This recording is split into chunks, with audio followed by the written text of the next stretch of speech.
Hi hello வணக்கம் welcome back to channel. நம்ம இந்த வீடியோவில் பார்க்க போகிறோம் அப்படின்னு பார்த்தீங்கன்னா ரயில் பயணங்கள் மூவி ரிவ்யூ தான் பார்க்க போகிறோம். வாங்க வீடியோக்குள்ளே போகலாம். இந்த மூவி வந்து யூடியூப்லேயே ஃப்ரீயாக அவைலபிளாக இருக்குது அப்படின்னு சொல்லி தெரிஞ்சுக்கோங்க. அப்படியே மூவியோட ஸ்டோரியை லைட்டாக பார்த்துடலாம். மூவியோட ஸ்டோரி என்ன அப்படின்னு பார்த்தீங்கன்னா நம்ம கதையோட ஹீரோயின் வந்து வாட்ச் மெக்கானிக்காக இருக்காங்க. வாட்ச்லாம் ரிப்பேர் பண்ணி தருவாங்க. அவங்க வந்து டெய்லியுமே வந்து ஒரு ட்ரெயினில் ட்ராவல் பண்ணுறாங்க. அதே ட்ரெயினில் தான் நம்ம கதையோட ஹீரோவுமே வந்து ட்ராவல் பண்ணுறாரு. இவங்க 2 பேருமே மீட் பண்ணிக்கிட்டதே கிடையாது. பட் அவங்க 2 பேருமே மீட் பண்ணுறதுக்கான ஒரு சுச்சுவேஷன் க்ரியேட் ஆகும். நம்ம கதையோட ஹீரோ வந்து அவரோட வாட்சை வந்து தொலைச்சிருவார். அந்த வாட்ச் வந்து பார்த்திங்கன்னா நம்ம கதையோட ஹீரோயின் அவங்கள்ட்ட கையில் தான் இருக்கும். ஸோ அவங்க வந்து உடனே அந்த வாட்சை எடுத்து அந்த வாட்சில் உள்ள ப்ராப்ளம்லாம் வந்து ரெக்டிஃபை பண்ணி இவர்கிட்ட கொடுக்குறாங்க. ஸோ அதுக்கப்புறம் இவங்க 2 பேருமே ஃப்ரெண்ட்ஸ் ஆகி லவ் பண்ண ஸ்டார்ட் பண்ணுறாங்க. அதுக்கப்புறம் என்னாச்சு ஏதாச்சு அப்படின்னு சொல்லிட்டு நீங்கள் மூவியை பார்த்து தெரிஞ்சுக்கோங்க.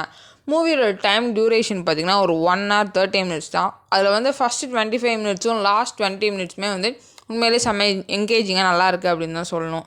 அந்த நடுவில் உள்ள 40 minutes வந்து ஓரளவுக்கு அவ்வளோக்கோ இல்லை, ஓரளவுக்கு ஆவரேஜாக தான் போகுது. ஸோ ஸ்டோரி வைஸ் ஓரளவுக்கு ஓகேயான ஸ்டோரி தான். ஸோ ஃப்ரீயாக இருந்தீங்கன்னா யூடியூப்பில் பார்த்து என்ஜாய் பண்ணுங்கள். இதான் இந்த மூவி ரிவ்யூ. இதே போல் இன்ட்ரெஸ்டிங் மூவி ரிவ்யூட மாட்டீங்களா? சந்திக்கிறேன். Bye bye. தேங்க்யூ.